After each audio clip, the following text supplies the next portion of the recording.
and concerns of the people of Kashmir so that they can be addressed in a peaceful manner.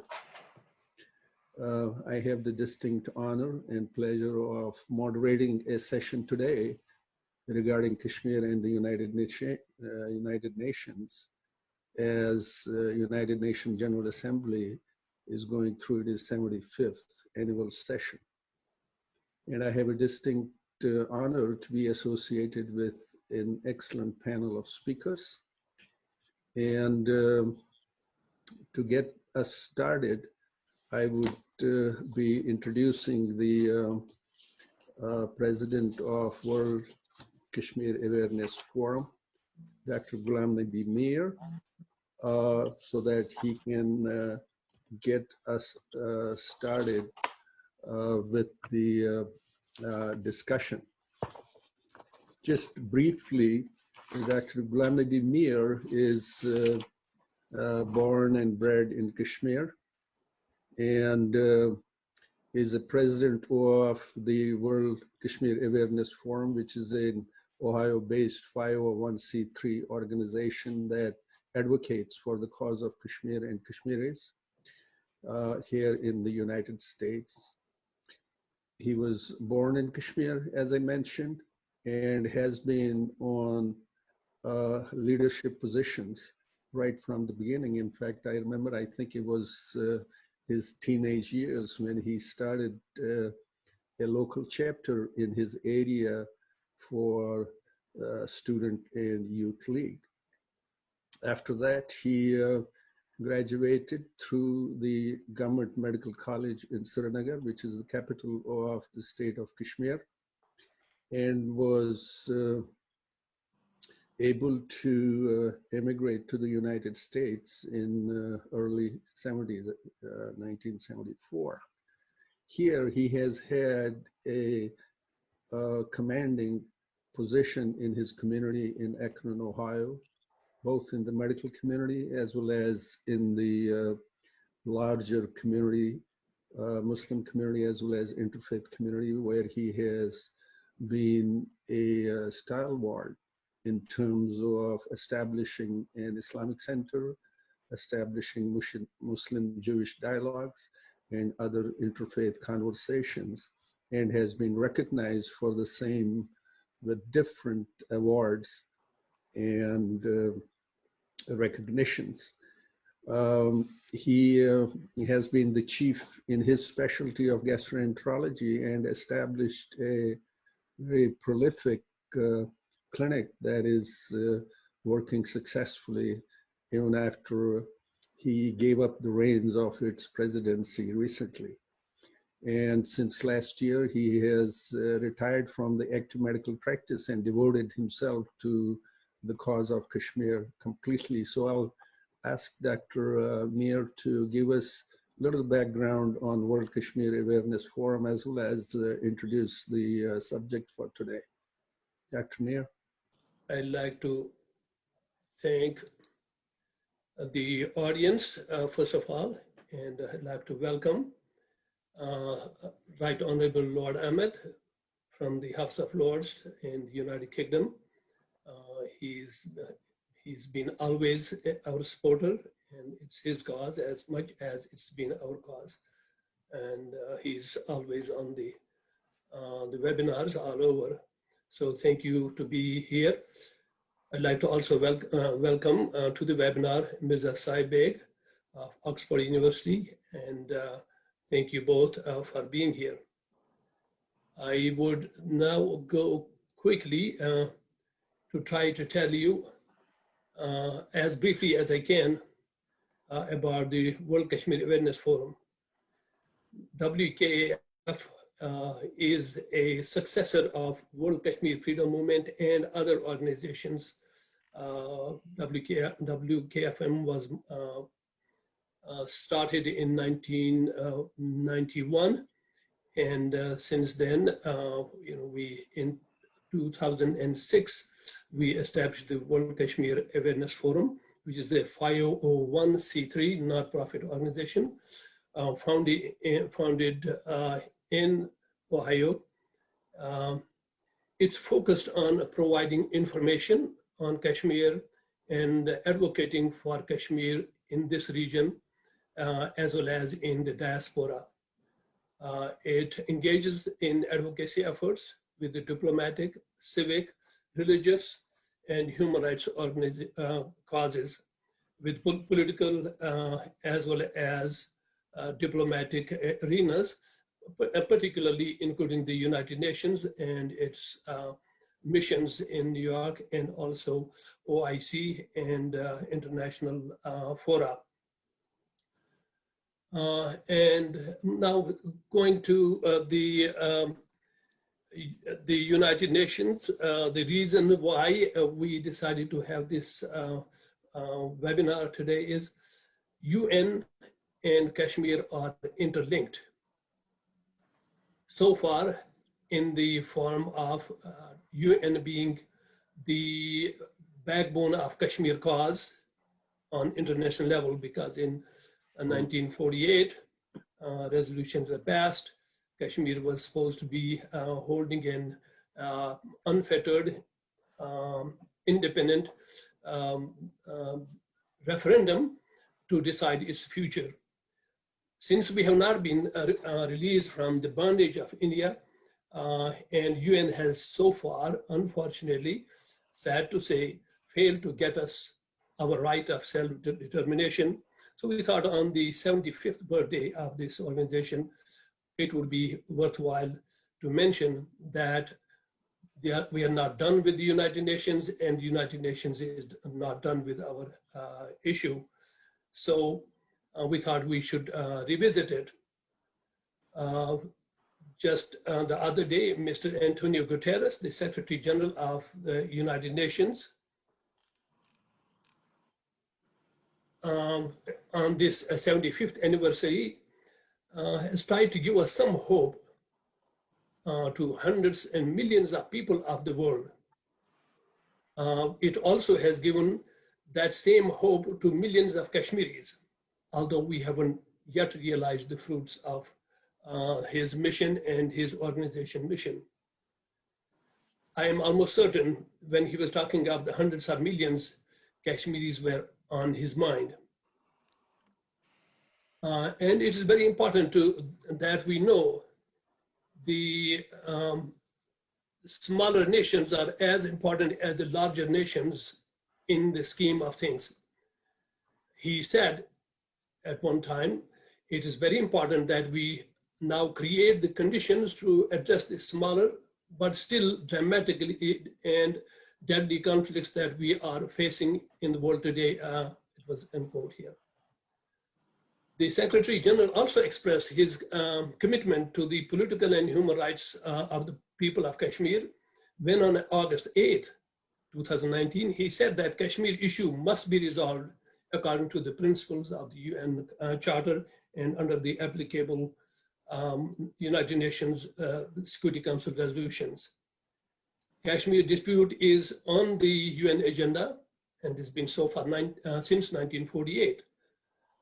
But the promises made so far by India have been broken, and the UN has not been able to hold their feet to fire. UN, being the highest body in the world community, has a responsibility to ensure that that happens. Similar promises were made by Pandit Jawaharlal Nehru, the first Prime Minister of India, to Kashmiris in the capital city of Kashmir, to their face.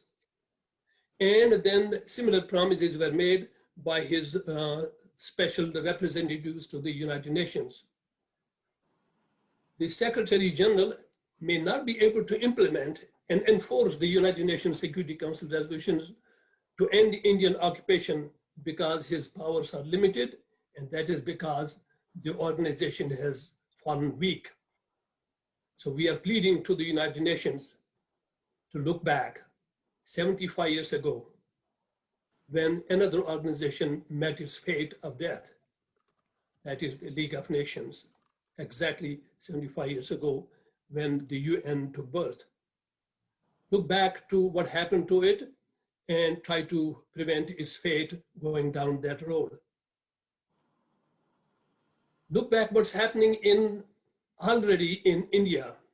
in its society, in the Middle East, in Eastern Europe, and now we are facing certain degree of uncertainty and turmoil in our country right here. The chickens, as would be said, may be coming to roost in nations where justice, equity, fairness, and were downgraded to allow for racism, supremacism, casteism, and absolutism to grow like weeds. Let me refer you back to a very famous quote of President Woodrow Wilson when he led the campaign to form the League of Nations after World War I in 1919 to resolve the disputes. He said, I quote, affording mutual guarantee of political independence and territorial integrity to great and small states alike. That was the purpose of the League of Nations. Alas, the United Nations seems to have forgotten that. That should be the goal of the United Nations, to strive for the wishes of the small and large nations. Today, India exerts an iron-fisted rule over Kashmir with approximately 900,000 military and paramilitary forces, with gruesome human rights violations. And I won't count them because they are sickening to me truly. Every time I talk about them, I feel sick. So I will spare you the details. You all know them. Every human rights group that has surveyed it, including the Human Rights Watch, the Amnesty International, they have shown with shock and horror the daily atrocities committed by the Indian military on Kashmiri civilians. The 43-page report of the Office of the United Nations High Commissioner for Human Rights, released on July 8, 2019, only last year, reflects the seriousness of abuse by state security forces in Kashmir. The report affirms innocent peoples are targeted and deprived of their lives and liberty in most brutal and illegal manner in contravention to the international law and universally established norms of justice. Ladies and gentlemen, brothers and sisters, I just want to remind you that it was India which raised to the United Nations on January 1948 and championed a pair of resolutions on August 13, 1948 and January 5, 1949 that promised the people of Kashmir the right to self-determination. I'll quote only one Indian diplomat, Sir Gopal Swami Iyengar. Everybody knows about him. He was leading the Indian delegation to the UN Security Council on January 15, 1948.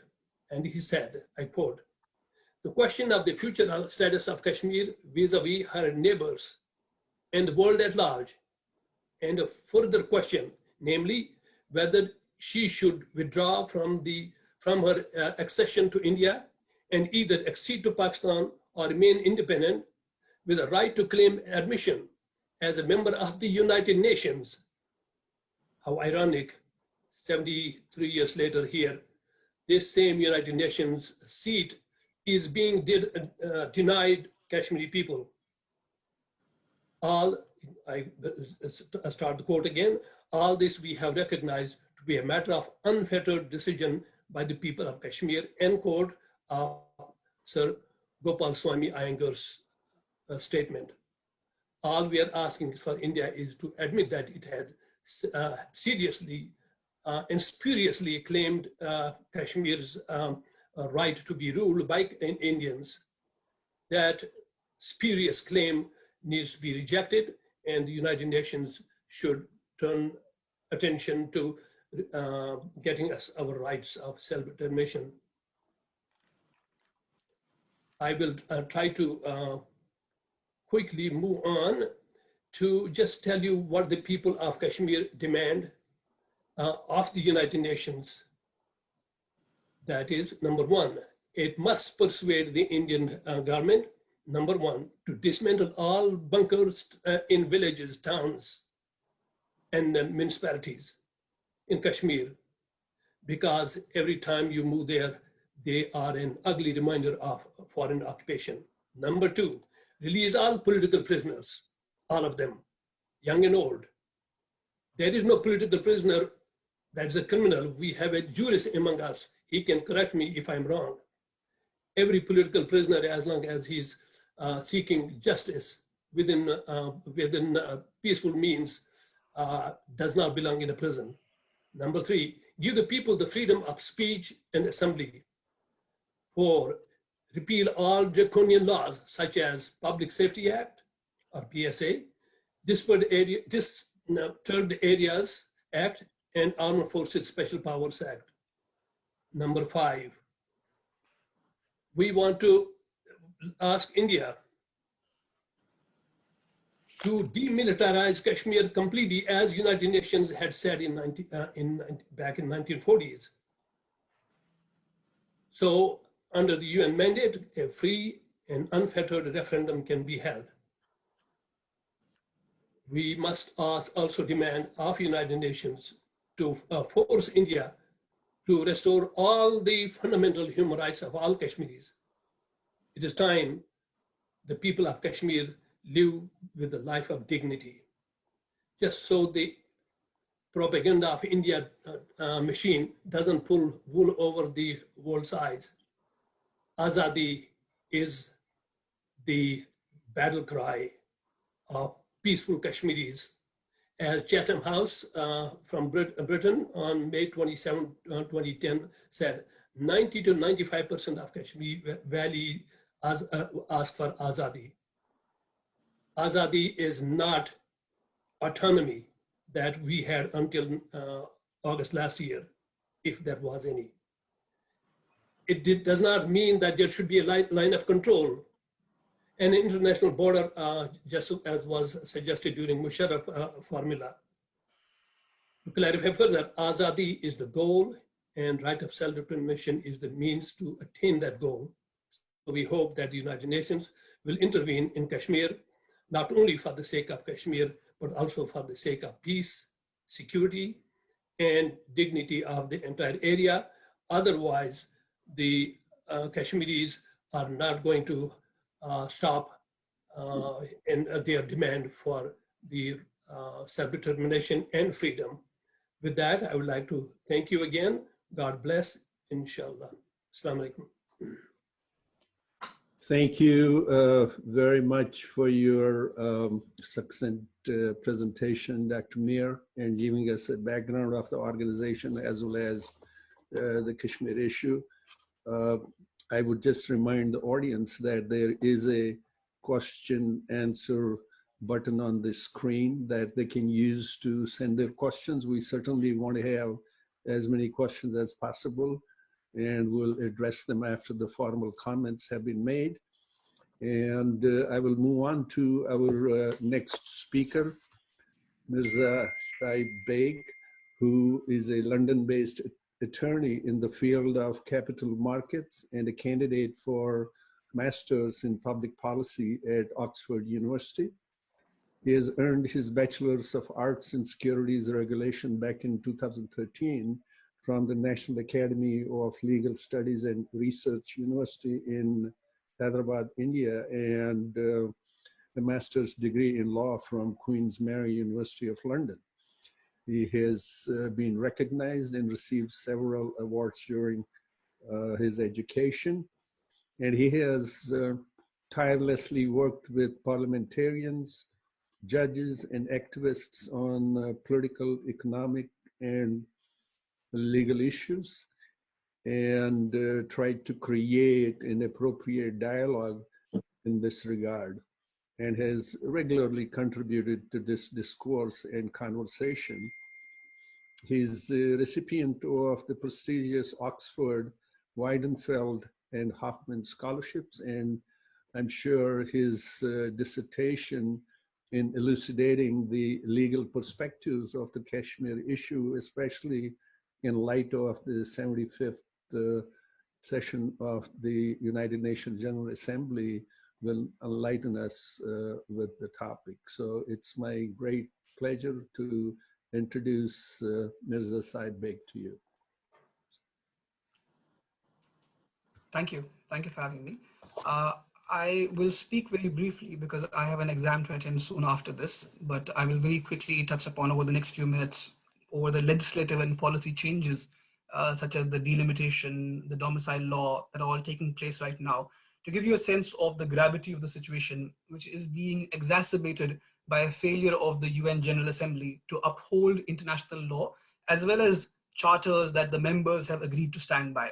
See, last month, millions of Indians celebrated India's freedom, India's liberty and integrity, in which they recall with pride and optimism the glory of the hard-fought freedom from tyranny and colonization.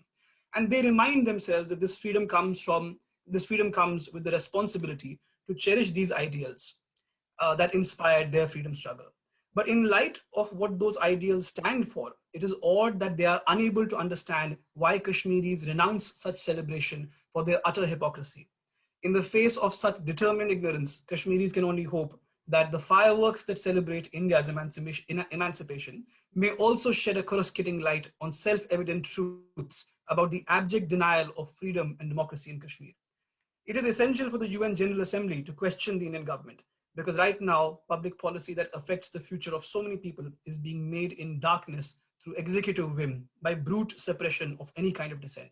As I talk to you right now, rapid legislative changes are making way for disenfranchisement and demographic change through the domicile law and later through delimitation. Now, such change in population is illegal under international law. It is prohibited under Article 49 of the 4th Geneva Convention, and even condemned by the United Nations Subcommission on Prevention of Discrimination and Protection of Minorities. And yet the UN General Assembly has failed to take any concrete action against this. These changes are an erasure of our history and a project in creating a homogeneity, so that there is no legal difference between a Kashmiri and an Indian citizen who qualifies the criteria for a domicile in Kashmir. This threat of demographic change, the loss of livelihood, the increased competition for scarce resources is bound to electrify an already incensed population. After this is an action of delimitation, which is an exercise to reduce the political control of Muslims in Kashmir and give more control to Jammu, where there are more Hindus. The argument of the government is that Jammu has more land area than Kashmir, especially after bifurcation of the state. This action or delimitation in Kashmir represents the political immorality that is pervasive in India by creating an appearance of a legal mandate to govern and legitimize actions in a place where there is no such mandate. Delimitation is also a violation of the Universal Declaration of Human Rights, which was proclaimed by the UN General Assembly in 1948. Article 21 states that the will of the people shall be the basis of the authority of a government. And this will is expressed by equivalent free voting procedures. Now, the term equivalent over here means that voting would be equivalent. But what the government of India is doing will create differential status and not equivalent status for votes from Kashmir in comparison with votes from Jammu. So it is not an equivalent structure, and therefore it is even violative of the UDHR also. Now, after bifurcation of our state into 2 union territories on August 5 last year, the Kashmir division has 58% share in total population, while Jammu has 42% share. But the area of Jammu division is 62% of the new union territory, while that of Kashmir is 38%. And the government of India wants to increase the number of seats in Jammu because it is larger in area. But there is no precedent in the world of basing delimitation on area. Some countries base it on population and some countries base it on registered voters. Nowhere is delimitation based on area because elections are meant to represent people. Elections are meant to represent political will and not empty land masses. The government of India has even gone on to claim that Article 370, which was amended last year, was promoting terrorism. You see, the challenge that India faces in Kashmir is a challenge to India's legitimacy to rule in Kashmir, India's legitimacy to govern Kashmir. In order to avoid confronting this reality, the Indian government chooses to define the issue of Kashmir as one of terrorism. But Article 370, even if we were to take on the argument, Article 370 had already permitted India to make law on defense, which includes anti-terror legislation as well. So the government had already granted itself authoritarian, dictatorial, sweeping powers under various legislations, and state authorities already enjoyed a monopoly on violence in Kashmir. So Kashmir's status had no bearing on India's ability to combat what India has called terrorism. They have even gone on to say that this is going to bring about investment and development in Kashmir. In fact, India's Prime Minister just recently went on to claim that Kashmir had remained underdeveloped because of the structure that was present over there. And this article had restricted investment into Kashmir. That India's civil society has failed to question how this structure was a hindrance to investment or development, because they have always been free to invest in Kashmir. The lack of investment in Kashmir is directly related to political turmoil, which is only set to exacerbate with public anger. It is pertinent to mention over here that despite 73 years of political turmoil and military turmoil in Kashmir, Kashmir is still well above nearly almost all states in India in terms of human development indicators. Look at life expectancy, look at infant mortality, look at under 5 mortality rate, fertility rate, percentage of immunized children, percentage of females with at least 8 years of education. Every single statistic is clear. One statistic which visibly stands out is that daily wages of agricultural workers in Kashmir versus daily wages of agricultural workers in India. In Gujarat, it's 208 rupees per day, which is the home state of India's Prime Minister and one of India's most industrialized states. In Kashmir, this number stands at nearly more than double of that at 445 rupees per day. The Indian government had banned all communication and internet for months in Kashmir.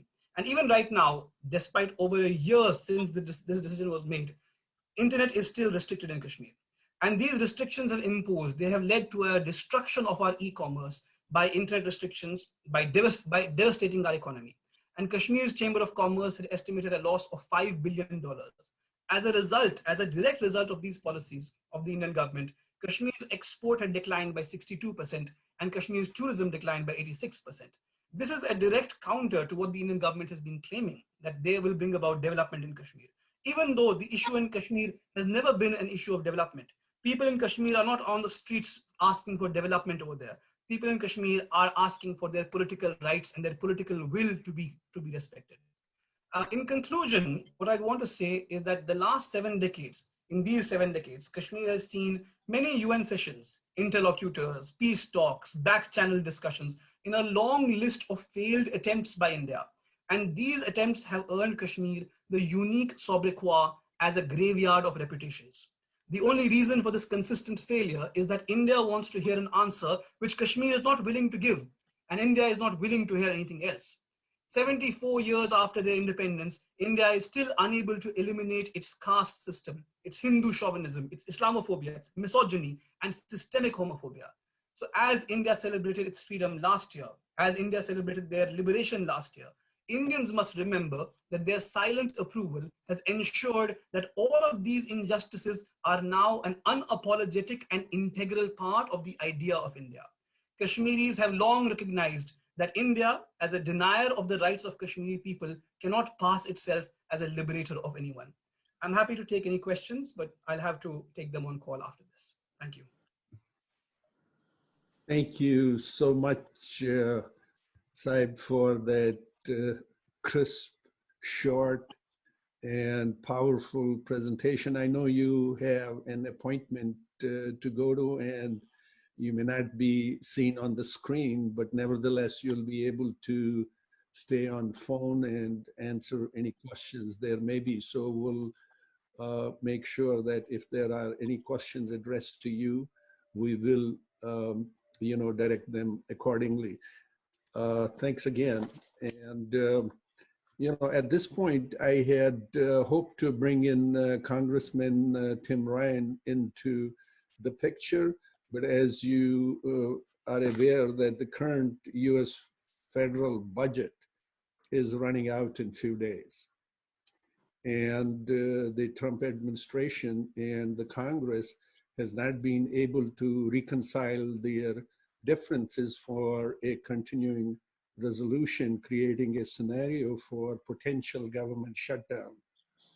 My understanding is Speaker Nancy Pelosi has called House Appropriations Committee to work on a revised plan that can be presented to the Congress next week. And being a key member of the powerful House Appropriations Committee, my understanding is that Congressman Tim Ryan is intimately involved in this process. Additionally, Representative Ryan also is actively involved with the presidential campaign of Vice President Biden, and he has been called by the Vice President Joe Biden as his surrogate at an event in his own state of Ohio, and unfortunately may not be able to be with us right now. He will try, however, to squeeze few minutes, if possible, sometime during this webinar. But meanwhile, I will take this opportunity to welcome our important and dear friend, Lord Nazir Ahmed, who graciously was my host several years ago. And Lord Nazir, I still carry the Rotherham City Hall pin that you so kindly gave me on the tour. Honorable Lord Ahmed of Rotherham was appointed as a member of the House of Lords back in 1998. He began his public career in 1975 when he was elected as the first Asian president of Thomas Rotherham College in his native town of Rotherham.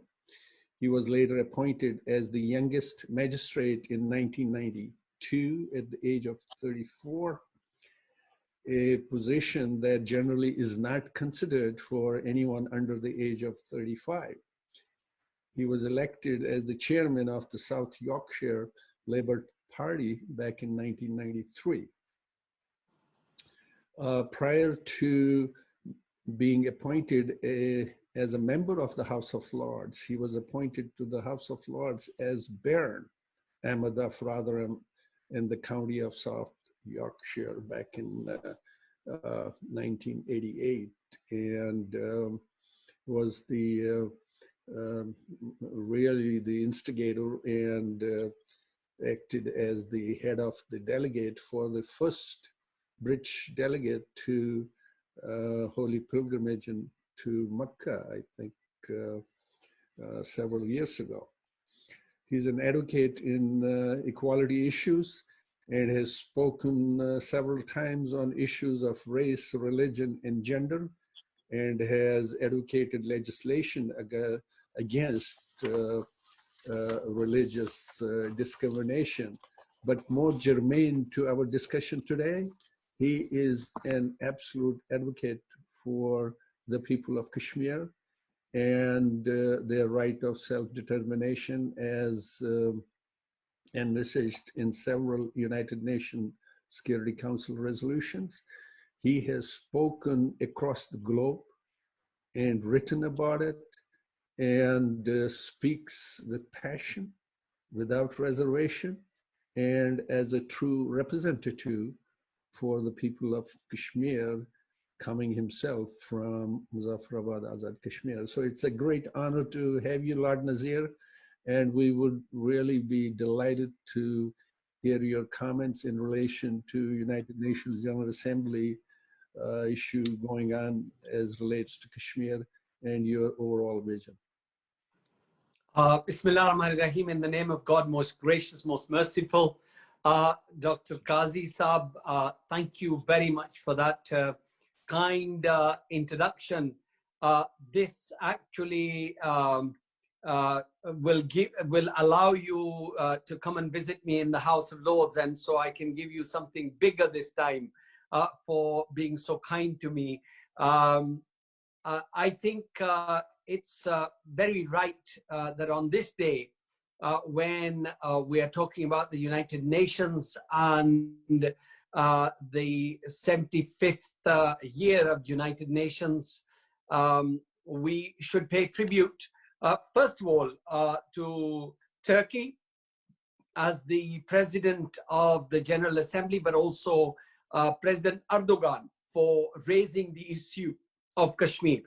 Secondly, I also want to say thank you to my old friend Imran Khan, who not only the second year he has made his speech very much on the lines that he wants the international community to try and get the issue of Kashmir back on the agenda, and the right of self-determination, free, fair and impartial plebiscite in accordance with UN resolutions of 1948 and 49 and many, many, many others. So on this day, when he has reminded the international community, and then even if you were listening to Mr. Modi's speech, he did not respond to all the comments made by Prime Minister of Pakistan. He did not even mention Kashmir in relation to that. That actually shows that either that India is not really bothered, because Indian extremists, the right-wing fascist government in Delhi, run by Mr. Modi, with the philosophy and doctrine of Mr. Doval and Amit Shah and all their colleagues, who have a complete, I don't really want to be just bashing the Modi government, but I mean, they mirror themselves on the Nazi philosophy of the 40s. So this is how they have done it. Look, India, when Indians used to talk about this, the largest democracy in the world, even though today Modi has mentioned India being the largest democracy, which actually makes it nonsense, because I think the previous speaker, Mr. Said, has very, very clearly talked about this CAA and other laws which give priority only to Hindu Brahmins and extremists, but all the other minorities like Muslims, like Christians, like Dalits and the Sikhs, they all become second-class citizens. So in that democracy, you don't have the equality. And what happened to Kashmir, it's also happening to other states too. So this democracy is not for everyone. It's a democracy only used for the privileged ones who run 30%, 40%, whatever they are, or even less, who run India today. So it's not the largest democracy, or the democracy that we know as the international community knows. It's not a country which lives at peace with its neighbors. And quite frankly, right now, I would have thought that the Pakistan government or some other government should have called a regional peace conference, and that includes inviting China, inviting Nepal and Sri Lanka and Bangladesh and Pakistan, of course, all its neighbors, to talk about the dangers of regional war, this flashpoint that Mr. Prime Minister Imran Khan has been talking about, nuclear flashpoint. Everybody else talks about it.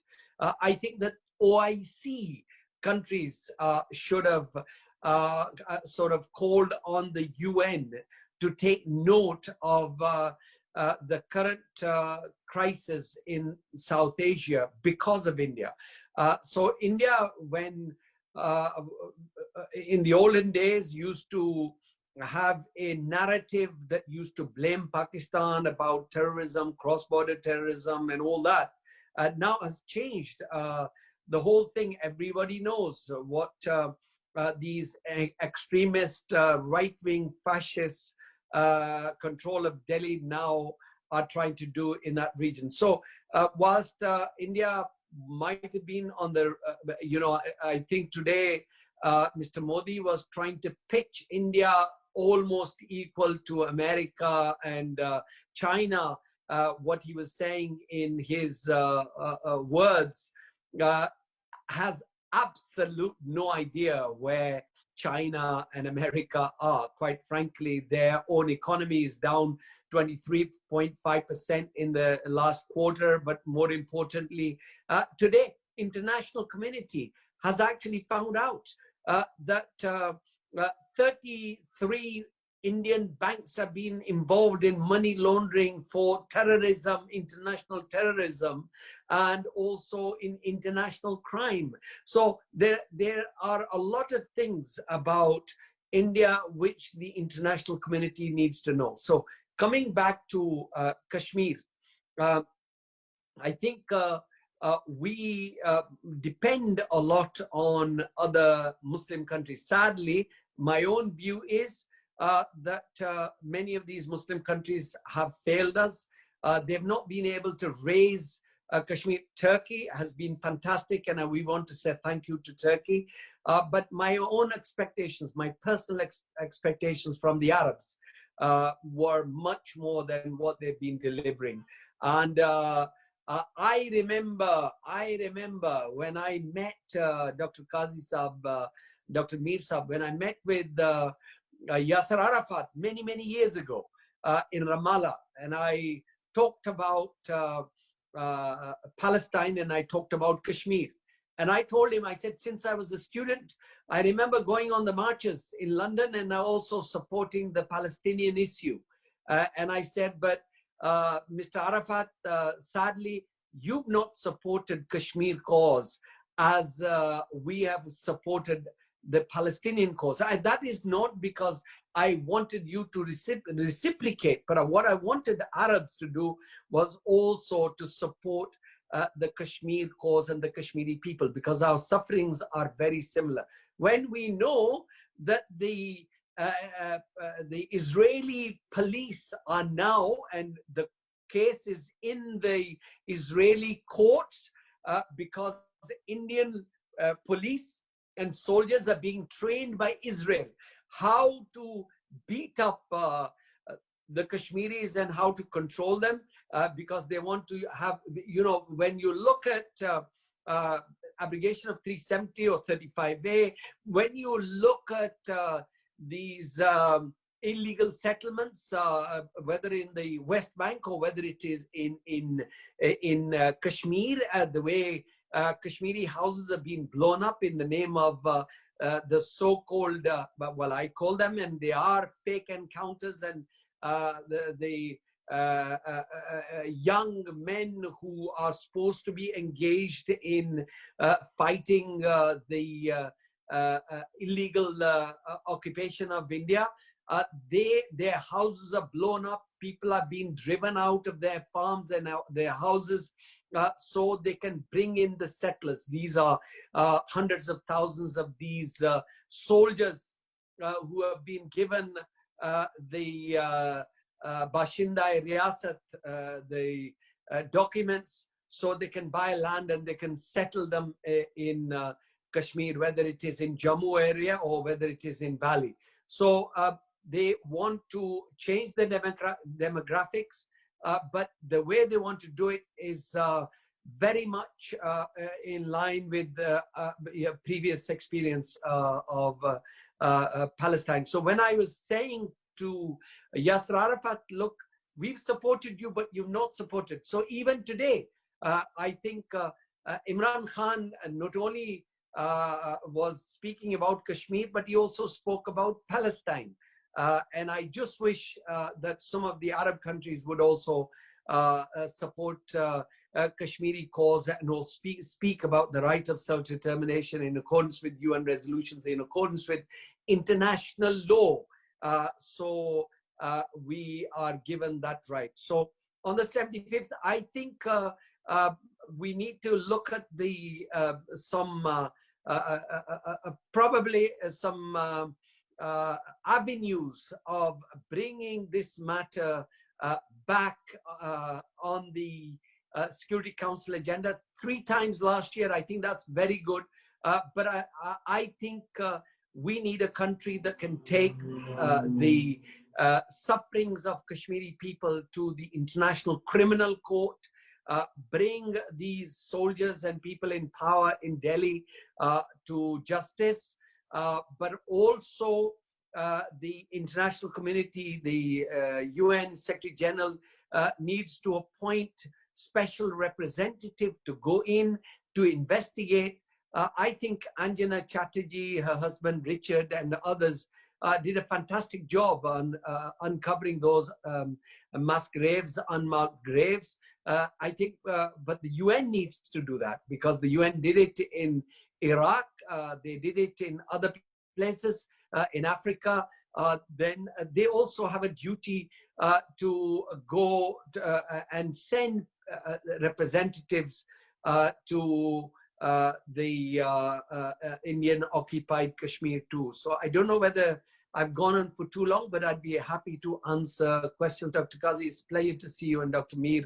I have been a staunch supporter of the organization and previous organizations as well. All the time that you've been working in the US, I just wish and hope that one day we will all together go to Indian occupied Kashmir as pre-Kashmir, where people have given the right to be able to govern themselves.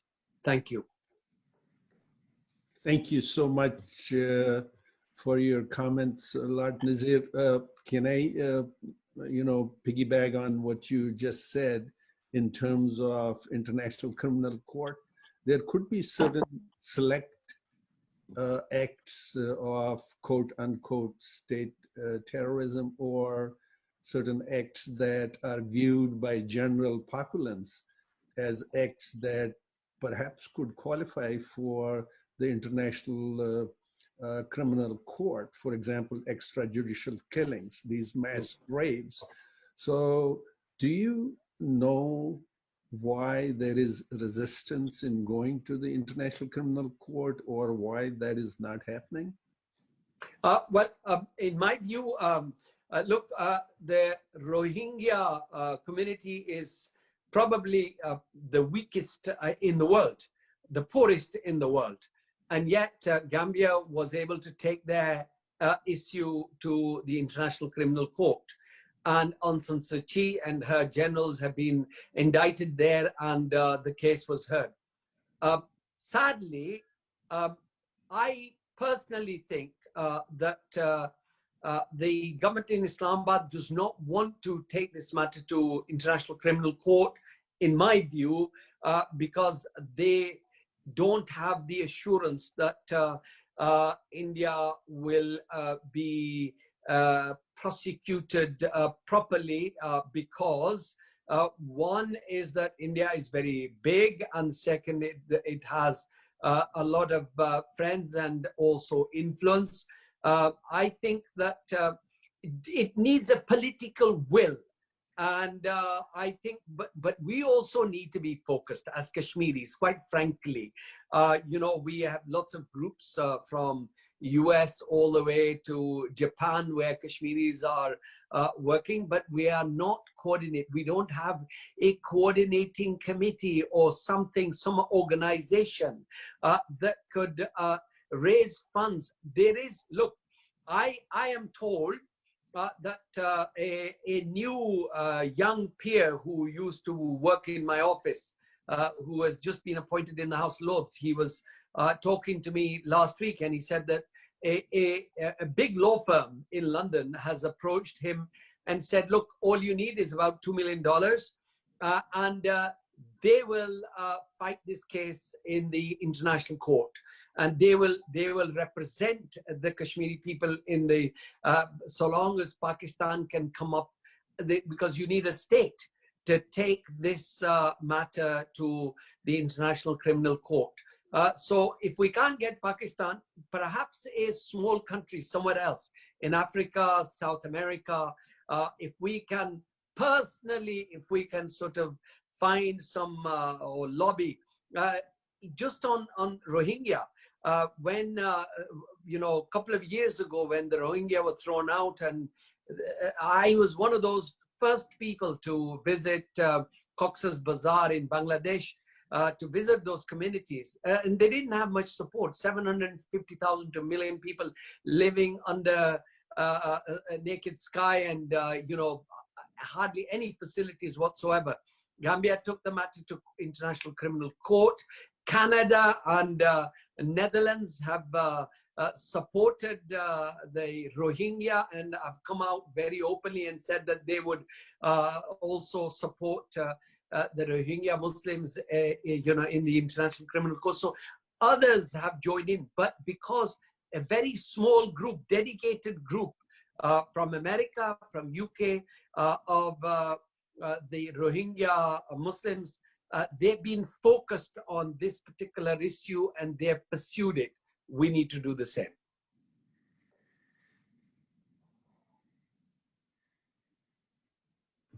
Thank you. Just to follow up on that, one more question for you, Lord Nazir, was in relation to interparliamentary delegations that could be established in United Kingdom or European Parliament. Is that a viable option, or is there, what's the status of that? My colleagues in the all-party parliamentary group on Kashmir have tried on several occasions to get visa from the Indian government. I certainly did. And many of my colleagues as a group and also as individuals tried. Our passports were sort of held, then returned to say that they cannot issue visas. But the chairwoman or chairman of the all-party parliamentary group recently, Debbie Abrahams, as you know, last year, last year, she applied for a visa for Kashmir, India. She was given that visa, but once they realized that she is the chair of the all-party parliamentary group on Kashmir, she was sent back from Delhi back to Dubai. And then she took a flight from Dubai to Pakistan and went to Azad Kashmir. So the delegation, any member of parliament, European Parliament or British Parliament, who wants to visit Kashmir, Indian occupied Kashmir, will not be given visa to visit the occupied areas unless you're supporting the fascist government in Delhi. As you know, the right-wing fascist groups from across Europe, about 15 to 20, I think there were less parliamentarians, some other people, party members from the right-wing neo-Nazi, neo-conservative groups were given visa, and they were taken to the occupied areas and briefed in Delhi. And you know what the international media said all about them. So anybody who wants to go and visit the Indian occupied areas who are supporting Kashmiris and Kashmiris' right of self-determination, they will not be given access. I have several questions, and I just want to question all the panelists as to how 4G can be brought to students in Kashmir so that their education does not suffer. Because as you well know right now, 2G is available at certain places, not at other places. It's terminated at will by the government, and it's not very effective. So what can be done to help Kashmiri students to get 4G capability so that their educational process does not suffer so much as it already has to a very large extent? Sadly, this is the if you like, the power and the prerogative of Indian government. And that is why they got rid of the state assembly, they got rid of the chief minister, they got rid of anybody who was Kashmiri. So they cannot make noises and also tell the world. Even Sheikh Abdullah's family, you would never have thought that Farooq Abdullah and his son would go against Delhi and say that even the Kashmiri people would even prefer Chinese rule rather than Delhi rule because of what is happening in the valley. 4G, unfortunately, only right now in my own experience is that only the Indian government can restore that. They've done it to 2 districts, but the rest of the area does not have, which is affecting internet, which is affecting business, it is affecting health service, it's affecting education, students, it's affecting normal life.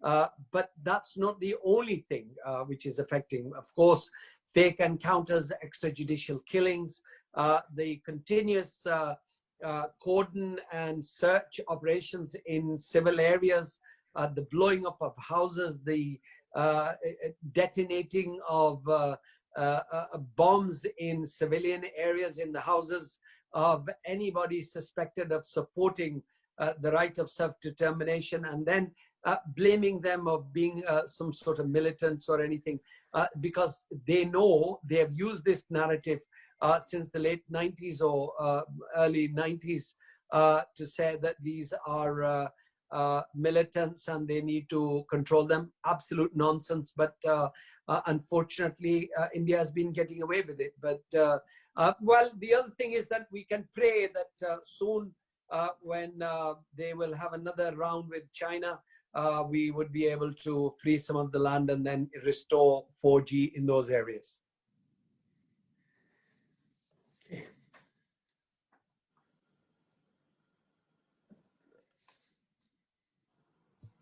I have another question. And the question is, I'll read it as it came through.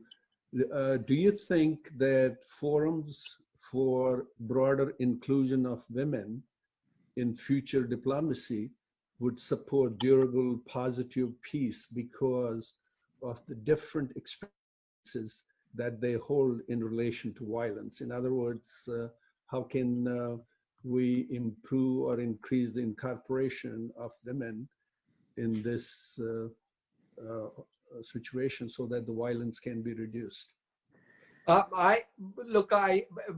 If Dr. Mir would like to answer, but my view is that women should be included at every level. Women are the citizens of Kashmir, and they have equal right. And there's no reason why they should not be included. Of course, their experience because women are at receiving end. Women and children suffer more in the areas of violence and in the areas of oppression, whether it is curfews, whether it is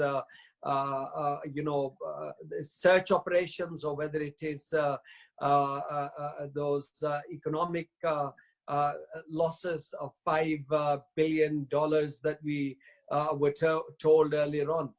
In every case, it is women who suffer more, and so they do need to be included, and their experience would be very, very much valued.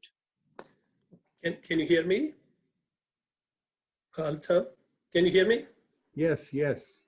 Thank you. I agree with Lord Ahmed.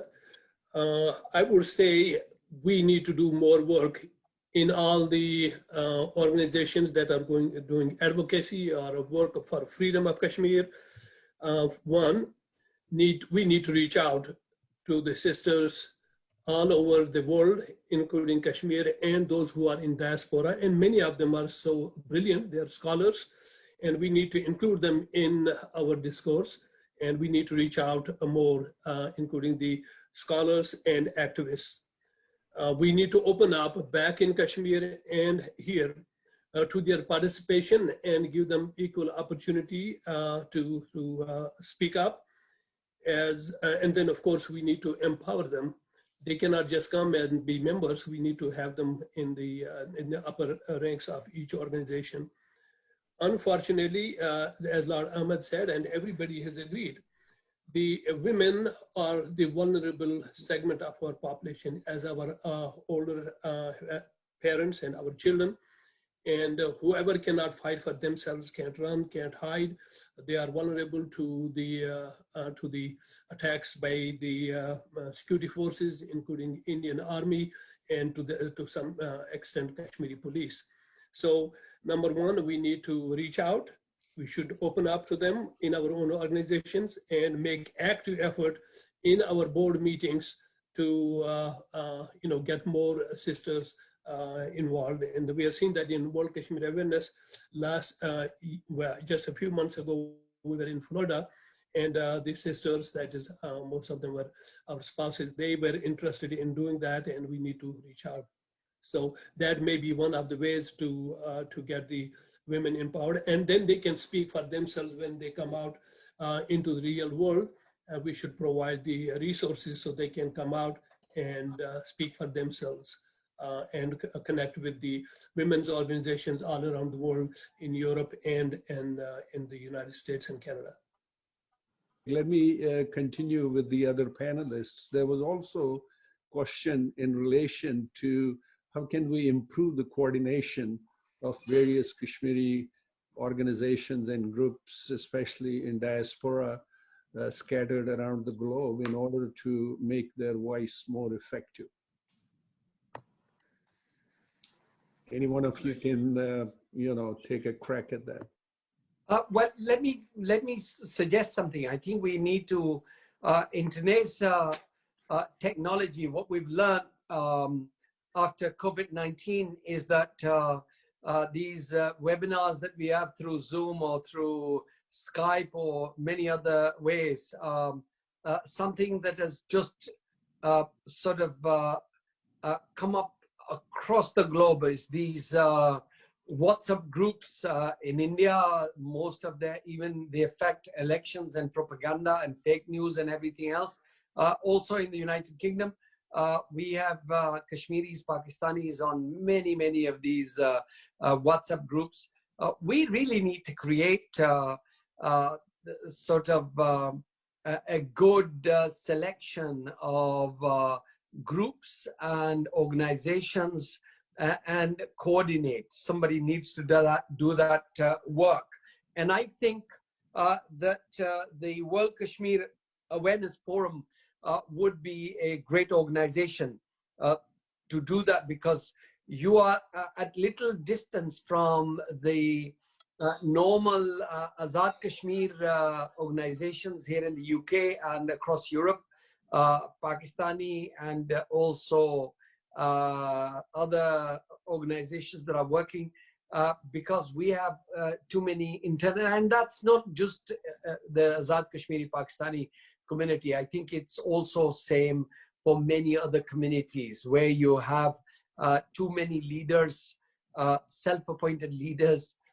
You have people who have also interests. And let me also say to you, because this is also important for the audience of today's webinar, that the Indian intelligence services is working very hard across Europe. And I know in the US, you have certainly, I know in New York and in Texas and one or two other places where they have their own representatives. They don't call them representatives. They don't have a passport to say we are raw members and we support Indian intelligence services. They may be Kashmiris who write about Kashmir, but you see their angle when it's pro-Indian, and they also represent Indian point of view at international seminars. They may look all same and speak like us, and also, but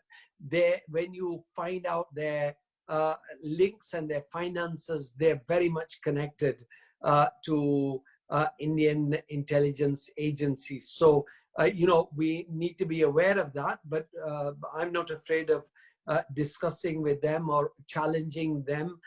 If those people, if they cannot feel for the Kashmiri brothers and sisters and cannot speak the truth, where they're coming from. So in my view, there are many different ways. We just need to engage with young people who are good with technology, who can prepare a database, get people on board, and then first start sharing. Because many of these WhatsApp groups now that I'm a member of, they just spread fake news, a lot of rubbish, a lot of their own arguments, a lot of just useless waste of time stuff, which has no relevance to Kashmir. But if we had some sort of secretariat that could share only useful information, coordinate, ask for ideas, ask for views, and then hold even a distance, some sort of brainstorming session, then we can move forward. Thank you. Khan Sahab, Yes. let me say, I agree with the Lord that number one, the social media, it is important the younger generation, and we know in this country, in the Western hemisphere, including the UK, the EU, there's a lot of activity among the youth. And again, we do need to separate the true news, useful news from that which is fake and useless and harmful. We can do that with creating the inter-organizational group. And I was going to say towards the end, and might as well say now, that one of the ways to create strength in our diaspora is and forge unity is, number one, to respect each other absolutely to the bottom of our hearts. And then we also create areas of, respect the areas of expertise and interest. So give the job to those that have the expertise on the subject matter, and they also have interest in that.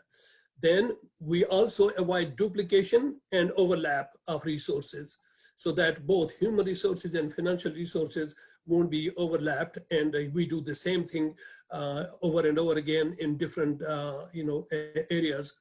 And then we need to be able to, once we all come together, then we need to share our financial and human resources. With regard to the social media, again, on the same basis, I think WKA would be happy to do it, because this group has a huge amount of relationship with the Azad Kashmir groups and Pakistani groups, and we can bring them all together so that this, the plethora of organizations, one person, one organization, that could be avoided, and their relationships back home in political circles, either in Azad Kashmir or occupied Kashmir, that would be less relevant, because it really doesn't help the cause of Kashmiris here. And lastly, I would say that we do need to provide these younger generation of people a source of, we have to provide them resources. And I think if we can do that, we should be able to address this issue. And we're hoping, inshallah, within this year or so, we'll be able to start from New York and Washington, DC, combine the Kashmiris from Azad Kashmir and Kashmiris from the occupied Kashmir. And there's no reason why we cannot share resources. I think that would be one way to do it, in addition to reaching out to women and giving them the proper representation and leadership. Thank you. Thank you. We're getting close to the end of the webinar. I want to give one more shout out to Mirza Saib Beg and see if he is able to hear us, so that he might be able to answer or give some feedback in relation to 4G in Kashmir for the students, or any other related comment. Ms. Beg, can you hear us? Dr. Khazi looks like we lost him again. Okay. All right. So I think we are at 3:15, and we are getting close to the program. And before I close it, I really want to take this opportunity to thank all the speakers, Dr. Mir, Lord Nazir, Mr. Beg, for their time and expertise and contributions to this program. I want to thank especially the audience that spent time and participated in this program, either by watching it, listening to it, or sending their questions. We would like you to stay tuned with the issue of Kashmir by clicking to the World Kashmir Awareness Forum.org website. We keep it pretty active and updated in relation to what's happening in Kashmir and what might need to be done, and your feedback as well as contributions to the cause. And before I close the program, I want to reach out to Dr. Mir and Lord Nazir if they have any closing comments. We'll go with Dr. Lord Nazir first. Thank you for organizing this webinar. I think it's been very useful. We need to work on some of the ideas. I think I appear on many programs and conferences. What we don't have is some organization that will follow up some of the good ideas that come out of these webinars and also conferences. Today, we've talked about at least three. One, Dr. Mir has also agreed, is how we connect with our brothers and sisters across the globe. Second, I think that Dr. Kazi, we also talked about finding some country, some organization, some law firm to take the matter up with the International Criminal Court. And thirdly, I think I'm supporter of all the groups and states within India which want right of self-determination, like Khalistan, like many others who want right of self-determination. I think they have just the right, equal right of being able to govern themselves. International law says that, and I think we should be reaching out to them. It's time to revive that energy again and go out there and start doing the work. Thank you, Lord Nazir. Thank you very much. Thank you, Lord Ahmed. As always, you've been so useful in England and elsewhere to our cause. And I would like to also thank the audience. And as Dr. Kazi said, please try to use Kashmir website, kashmirawareness.org. And I think what we need to do is, and that's going to be updated and upgraded now very soon. We also would like to seek Lord Ahmed's help when we reach out to the community in Britain. And we would also like to have our community really, truly take our plea seriously to the heart.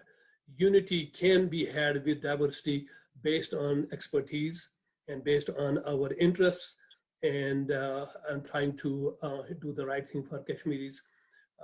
And that way we can have political and diplomatic influence in this country and around the world. So thank you all. Stay in touch. Until next time, God bless. Assalamu alaikum. Thank you so much, the panelists. And I also want to apologize because we did not address all the questions. We are out of time. There were questions, especially in relation to the failure to address Indian atrocities in spite of the fact that we have tried to raise this issue at the international level, especially since August 2019. Hopefully we'll be able to address such issue in a subsequent seminar. Please stay tuned with World Kashmir Awareness. And thank you again, everyone, both the panelists as well as our listeners and viewers. Have a great rest of the weekend.